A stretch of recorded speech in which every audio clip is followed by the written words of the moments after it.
আপনি চাইলে এখন থেকে একটা সিম থেকে আরেকটা সিমে সহজে কিন্তু ব্যালেন্স ট্রান্সফার করে নিতে পারেন। মনে করেন আপনার একটা সিমে টাকা আছে, অন্য একটা সিমে টাকা নাই, আপনি চাইলে যে সিমে টাকা নাই ও যে সিমে টাকা আছে সেই সিম থেকে অন্য সিমে কিন্তু আপনি টাকা পাঠিয়ে দিতে পারবেন খুব সহজে। এবং এই কাজটা যদি আপনি শিখে রাখেন, অনেক সময় কিন্তু আমাদের প্রয়োজন হতে পারে, অনেকে আপনাকে সাহায্য করতে পারবেন যে আপনার এই সিমে টাকা আছে, আপনাকে ফ্লাক্সি লোডের দোকানে গিয়ে টাকা লোড করতে হবে না। সেই গুরুত্বপূর্ণ কাজটা কীভাবে করতে হবে আমি দেখছি, মারিকে ফলো রাখুন। ভিডিও যদি আপনার কাছে একটু উপকারী মনে অবশ্যই ফেসবুকে টাইমলাইনে শেয়ার করে রাখবেন। এই কাজটি করার জন্য শুরুতে আপনাদের মোবাইল ফোনে যে ডায়াল প্যাড আছে সেখানে আপনি ক্লিক করবেন। ক্লিক করার পরে এখানে আপনাকে একটা কোড ডায়াল করতে হবে। আমি কোডটা ডায়াল করে দিয়েছি *121, এবার *1500, এবার হ্যাশ দিবেন। দেওয়ার পর আপনি একটা সিমে কিন্তু এটা ডায়াল করবেন। আমি এখানে ডায়াল করে দিলাম। ডায়াল করার সাথে সাথে আপনার সামনে কিন্তু অনেকগুলো অপশন কিন্তু শো করবে। একটু ওয়েট করি। দেখেন অলরেডি অনেকগুলো অপশন কিন্তু চলে আসছে, দেখতে পাচ্ছেন এখানে 4টা অপশন দেখতে পাচ্ছেন। দেখেন শুরুতে দেখতে পাচ্ছেন রেজিস্ট্রেশন, পরে দেখেন ট্রান্সফার ব্যালেন্স, এবার দেখেন চেঞ্জ কারেন্ট পিন। এখন আপনাকে যে মেইন কাজ করতে হবে, 1 নম্বর দেখতে পাচ্ছেন দেখেন রেজিস্ট্রেশন লেখা আছে, ভালো করে খেয়াল করুন। এই যে রেজিস্ট্রেশন আপনার আগে থেকে করে নিতে হবে, এই জন্য এক সিলেক্ট করো আপনি। এখানে আপনি এক সিলেক্ট করবেন। সিলেক্ট করার পর নিচে দেখতে পাচ্ছেন সেন্ড লেখা আছে, এখানে আপনি একবার ট্যাপ দিয়ে দেবেন। ট্যাপ দেওয়ার পর দেখেন একটা কিন্তু মেসেজ কিন্তু আপনাকে কিন্তু কোম্পানি থেকে একটা মেসেজ কিন্তু আপনার ফোনে চলে আসছে। দেখেন একটা মেসেজ কিন্তু অলরেডি চলে আসছে। এখন আপনাকে কিন্তু এই দেখতে পাচ্ছেন একটা মেসেজ কিন্তু দেখতে পাচ্ছেন, আপনারা ভালো করে খেয়াল করুন।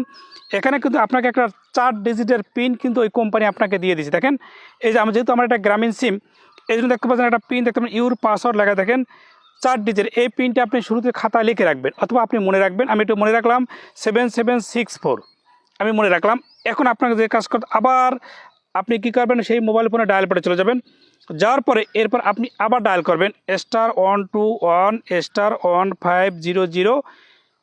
ওই একই ধরনের কোড আপনি আবার ডায়াল করবেন। আমি ডায়াল করলাম। ডায়াল করার সাথে সাথে দেখবেন কিন্তু একই রকম কিন্তু আপনার সামনে একটা মেসেজ শো করবে। দেখেন এখানে কিন্তু আবার 4টা অপশন চলে আসে। যেহেতু আমরা 1 নম্বরে কাজ করে নিয়েছি, রেজিস্ট্রেশন 1 নম্বর কাজ কিন্তু আমরা করে নিয়েছি, আমরা একটা পিন নাম্বার কিন্তু পেয়েছি, সেটা আপনি আগে থেকে লিখে রাখবেন। এরপর যেহেতু আমরা ব্যালেন্স ট্রান্সফার করবো, এই জন্য দেখতে পাচ্ছেন 2 নম্বর লেখা দেখেন ট্রান্সফার ব্যালেন্স, এখানে 2 সিলেক্ট করবেন।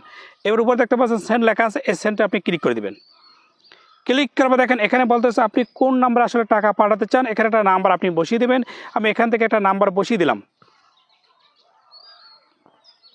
দেখেন আমি কিন্তু একটা নাম্বার এখানে বসিয়ে দিলাম। বসার পরে এই যে দেখতে পাচ্ছেন সেন্ড লেখা আছে, এখানে একবার যথারীতি আপনি ট্যাপ দিয়ে দেবেন। ট্যাপ দিয়ে দিলাম। এখন আপনাকে বলতেছে আপনি কত টাকা পাঠাবেন সেই নাম্বারে।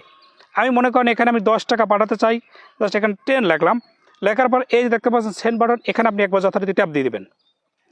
ট্যাপ দেওয়ার পর এখানে বলতেছে আপনার একটা পিন নাম্বার দেন। এখানে পিন নাম্বার আপনি কোথায় পাবেন, এই যে কিছুক্ষণ আগে আমাদের একটা মেসেজ দিয়ে কিন্তু একটা অলরেডি কিন্তু পিন নাম্বার দিয়েছিল, আপনি তাহলে সেই পিন কিন্তু আবার সহজে চেঞ্জ করে নিতে পারবেন। এখানে আমি পিন নাম্বারটা বসিয়ে দিলাম। আমি এখান থেকে পিন নাম্বারটা কিন্তু বসিয়ে দিয়েছি, কোম্পানি যে পিনটা আমাকে দিয়েছিল। জাস্ট আপনি সেন্ড বাটনে ক্লিক করলেই দেখবেন যে ওই নাম্বারে কিন্তু টাকাটা কিন্তু অলরেডি কিন্তু চলে গেছে। এখন আপনাদের কাছে একটা বিষয় হলো, আপনি এই কাজটা কিন্তু আমি মূলত গ্রামীণ সিম থেকে করে দেখিয়েছি।